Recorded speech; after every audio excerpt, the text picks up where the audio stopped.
ఇంద్రకీలాద్రికి వచ్చే భక్తులందరికీ కూడా ఇది విన్నపం. ఇది ఖచ్చితంగా ఇంద్రకీలాద్రికి మీరు వచ్చినా మీ బంధువులు వచ్చినా కూడా ఖచ్చితంగా ఈ వీడియోని అయితే మీ బంధువులకైతే వచ్చే బంధువులకైతే ఖచ్చితంగా ఈ వీడియోని ఫార్వర్డ్ చేయండి. ఎందుకంటే ఇంద్రకీలాద్రి పైన కొత్త రూల్ వచ్చింది.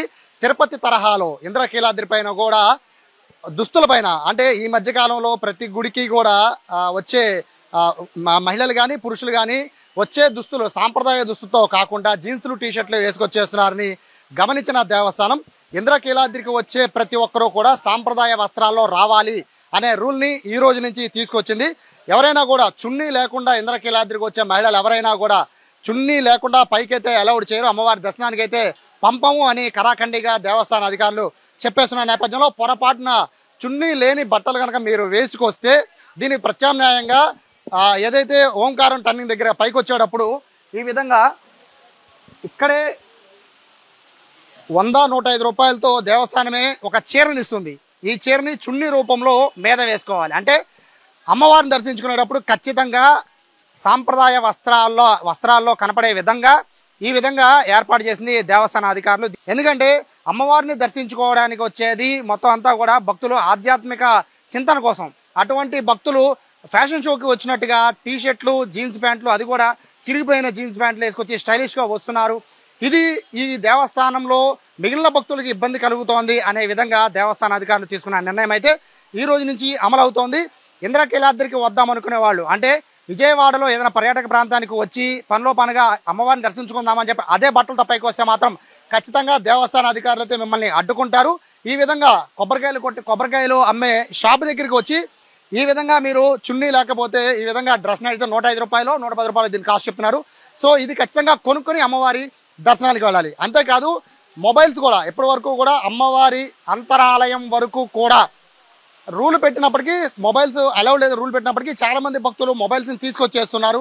ఇప్పుడు అలా కాదు, ప్రతి ఒక్కరు కూడా మొబైల్ని ఇక్కడ భద్రపరుచుకున్న తర్వాతే అమ్మవారి దర్శనానికి వెళ్ళాలనేది కూడా కొత్త రూలు దేవస్థాన అధికారులు తీసుకొచ్చారు. సో ఈ 2 మార్పులు కూడా ఈ రోజు నుంచి ప్రారంభం కాబోతున్నాయి. దీనిపైన సీరియస్గా దృష్టి పెట్టమని కూడా ఇప్పటికే దేవస్థానానికి సంబంధించిన సిబ్బంది అందరికీ కూడా ఈఓ ఆర్డర్స్ కూడా జారీ చేశారు. ప్రతి ఒక్కరిని గమనించమంటున్నారు. ఫ్యాషన్ వస్త్రాలు కాకుండా సాంప్రదాయ వస్త్రాలు అమ్మవారిని దర్శించుకోవాలని చెప్తున్నారు. సో దీనికి సంబంధించిన పూర్తి వివరాలు ఆలయ అధికారులని తెలుసుకుందాం. ప్రస్తుతం ఈఓ సేనా నాయక్ ఉన్నారు. సార్ నమస్తే. చాలా మార్పులు స్వీకారం చుడతారు ఇంద్రకీలాద్రి పైన. సో సాంప్రదాయ వస్త్రాల్లో రావాలని చెప్తున్నారు కదండి, అంటే ఏంటి ఎటువంటి సాంప్రదాయ వస్త్రాలు?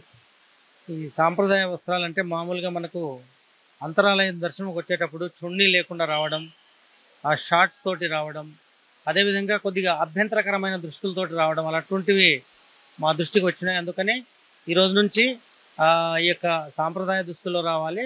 కొద్దిగా చూడడానికి సాంప్రదాయంగా ఉండేటట్టు మన భారత సంస్కృతి సాంప్రదాయాల్లో భాగంగా ఎవరైనా కానీ మగవాళ్ళు కానీ ఆడవాళ్ళు కానీ మంచి సాంప్రదాయ దుస్తులు రావాలనేది ఒక ఇక్కడ కండిషన్ పెట్టాం. దాంతోపాటుగా మొబైల్స్ కూడా ఎక్కువ మంది లోపల యూజ్ చేయడం అనేది గమనించడం జరిగింది. ఇది కూడా ఇప్పుడు అందరికీ కూడా మనకు పైన ఘాట్ రోడ్డు మీదుగా వస్తే ఈ సమాచార కేంద్రం దగ్గరనే డిపాజిట్ చేసి రావడము, అదేవిధంగా అటు సైడ్ కింద మహామంటపం నుంచి వస్తే మాత్రం కింద ప్రోటోకాల్ డౌన్ హిల్ ప్రోటోకాల్ నందు ప్లస్ స్టార్టింగ్లోనే మనకు ఓల్డ్ స్టెప్ దగ్గర ఎక్కే దగ్గర కూడా ఒక సెల్ ఫోన్ కౌంటర్ ఉంది, అక్కడ డిపాజిట్ చేసి వచ్చేటట్టు మనం ఇక్కడ నిర్ణయాలు తీసుకోవడం జరుగుతుంది.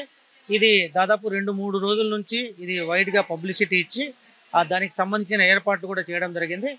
ఒకవేళ ఎవరైనా ఈ సాంప్రదాయ దుస్తుల్లో రాకుండా వస్తే వారికి ప్రత్యామ్నాయంగా అక్కడికక్కడే మనము అటువంటి చున్నీస్ కానీ లేకపోతే పంచి కానీ ఇవ్వడానికి కూడా ఏర్పాట్లు చేయడం అనేది జరిగింది. టీషర్ట్లు కూడా వేసుకొచ్చేస్తున్నారండి జెంట్స్ అయితే, వాటికి ఏం చెప్తారు? అంటే టీషర్ట్స్ అంటే వేసుకురాకూడదు, బట్ అలా అని చెప్పేసి మెయిన్ నిక్కర్లు వేసుకొని రావడం, షార్ట్స్ వేసుకొని రావడం, చున్నీ లేకుండా రావడం అది చూడడానికి ఇబ్బందికరంగా అట్లా ఉండే ముందు వాటి మీద తర్వాత రాను రాను కూడా సాంప్రదాయ దుస్తులు చీర మరియు పట్టు అట్లాంటివి అది భవిష్యత్తులో తీసుకొస్తాం. మనం గ్రాడ్యువల్గా ఒకేసారి ఇలాంటివన్నీ చేస్తే కొద్దిగా ఇబ్బంది ఉంటుంది కాబట్టి స్టెప్ బై స్టెప్ వెళ్ళడానికి ప్రయత్నం చేస్తున్నాం. సో ఇది కొత్త రూల్ అయితే తీసుకొచ్చారు. ఇంద్రకీలాద్రి పైన చాలా స్ట్రిక్ట్ గా అమలు చేస్తామని చెప్పి ఈవో చెప్తున్న నేపథ్యంలో ఇంద్రకీలాద్రికి వస్తున్న ప్రతి ఒక్కరూ కూడా గమనించండి. టీటీడీ తరహాలో తిరుమల తిరుపతి దేవస్థానం తరహాలో సాంప్రదాయ వస్త్రాలు ఉంటేనే ఇంద్రకీలాద్రి పైన అనుమతి ఇస్తారు. ఏదో మనము విజయవాడకి వచ్చాము, ఏదో టూరిజం స్పాట్స్ ఎంజాయ్ చేస్తాం, అదేవిధంగా టెంపుల్ పైకి వచ్చేద్దామంటే కుదరదు. పైకి వచ్చేటప్పుడు ఖచ్చితంగా సాంప్రదాయ వస్త్రాలు అంటే చున్నీతో కూడిన బట్టలు లేదా శారీస్ కానీ, మగవాళ్ళు అయితే ప్రస్తుతానికైతే టీ షర్ట్స్ వరకే అబ్జెక్షన్ పెట్టినట్టుగా కనబడడం లేదు. టీ షర్ట్ ని ప్రస్తుతానికి అయితే టీషర్ట్ తో వచ్చినా పర్లేదు అన్నారు, కానీ షార్ట్స్ తో మాత్రం రాకూడదని చెప్పి చెప్తున్న నేపథ్యంలో ప్రస్తుతానికి అయితే దేవస్థాన అధికారులు అయితే మొబైల్స్ ని కూడా అంతరాలయం వరకు తీసుకెళ్లాలని చెప్తున్నారు. అలాగే సిబ్బంది కూడా వాకీ టాకీలు ఇచ్చేసినట్టుగా కూడా తెలుస్తోంది. ఎవరిని కూడా మొబైల్ అయితే అంతరాలయం వరకు తీసుకెళ్తుంటున్నారు. చాలా మంది అత్యుత్సాహంతో మొబైల్స్ దాచుకుని అమ్మవారి నిజస్వరూపాన్ని వాళ్ళు వీడియోలు తీసుకుని సోషల్ మీడియాలో పెడుతున్నారు. కాబట్టి ఇటువంటి వాటన్నిటికీ కూడా ఫుల్ స్టాప్ పెట్టే విధంగా ఎవరిని కూడా అంతరాలయంలోకి మొబైల్స్ కూడా తీసుకురాకుండా ఇప్పటికే ఆర్డర్స్ జారీ చేయడంతో ఇవాళ నుంచి 3 రోజుల పాటు ట్రయల్ కింద చూస్తారు. 3 రోజుల తర్వాత నుంచి ఖచ్చితంగా ఈ రూల్ చాలా గట్టిగా అమలయ్యే విధంగా చేస్తామని చెప్పి ఈవో సినా నాయక్ చెప్తున్నారు.